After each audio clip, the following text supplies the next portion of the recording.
Dhalateera Yesuus inni addunyaa furuu iftiin hubaheera dukkanni hin jiru.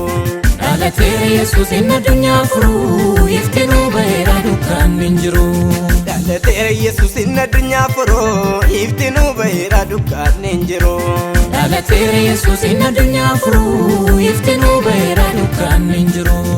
Dhalateera dhaloota kan furu dhalateera hidhaa kan jijjiiru dhalateera seenaa kan jijjiiru dhalateera yaada akka isaan jiru. dhalateera Dhaloota kan furu dhalateera hidhaa kan jijjiiru dhalateera seenaa kan jijjiiru dhalateera yaada akka isaan jiru.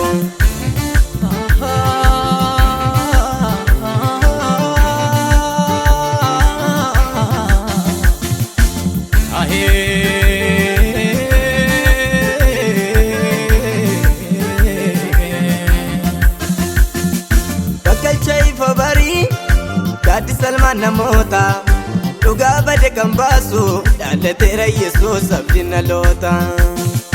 Bakkalcha ifa barii gaaddi salmaan namoota dhugaa bade kan baasu dhalateera Yesuus abdiin dhaloota. Dhalateera Yesuus abdiin dhaloota. Dhalateera Yesuus abdiin dhaloota.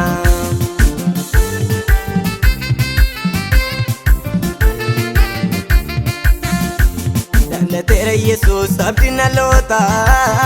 Dhalateera Yesuus abdiin dhaloota. Dhalateera Yesuus abdiin dhaloota. Dhalateera Yesuus abdiin dhaloota. Dhalateera dhaloota kan furu dhalateera hidhaa kan jijjiiru dhalateera seenaa kan jijjiiru dhalateera yaada akka isaan jiru. dhalateera Dhaloota kan furu dhalateera hidhaa kan jijjiiru dhalateera seenaa kan jijjiiru dhalateera yaada akka isaan jiru.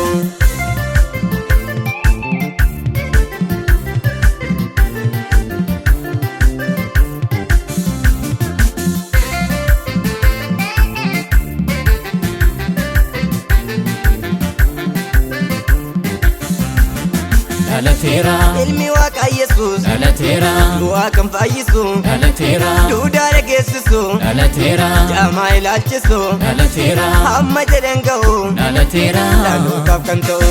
dhalateera Ilmi Waaqaa Yesuus dhalateera du'aa kan fayyisu dhalateera duudaan nageessisu dhalateera jaamaan ilaalchisu dhalateera amma jedhan gahu dhalateera dhalootaaf kan ta'u. Dhalateera Yesuus inni addunyaa furuu iftiin hubaheera dukkanni hin jiru. dhalateera Yesuus inni addunyaa furuu iftiin hubaheera dukkanni hin jiru.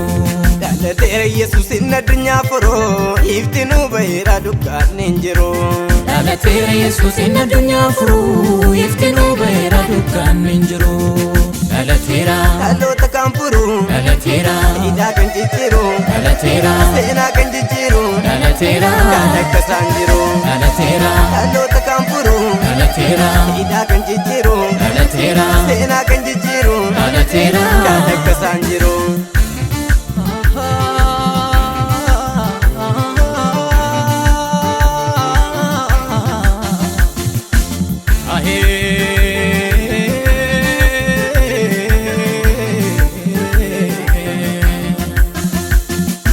Ibsuu barii addunyaaf kenname du'as mo'ee jiraataa jedhame dhagaa golee kattaa hin sochoone dhalachuusaan abdiin nuuf kenname. Ibsuu barii addunyaaf kenname du'as mo'ee jiraataa jedhame dhagaa golee kattaa hin sochoone dhalachuusaan abdiin nuuf kenname. dhalachuusa Abdiin nuuf kenname. dhalachuusa Abdiin nuuf kenname. dhalachuusa Abdiin nuuf kenname. dhalachuusa Abdiin nuuf kenname. dhalachuusa Abdiin nuuf kenname. dhalachuusa Abdiin nuuf kenname. dhalachuusa Abdiin nuuf kenname.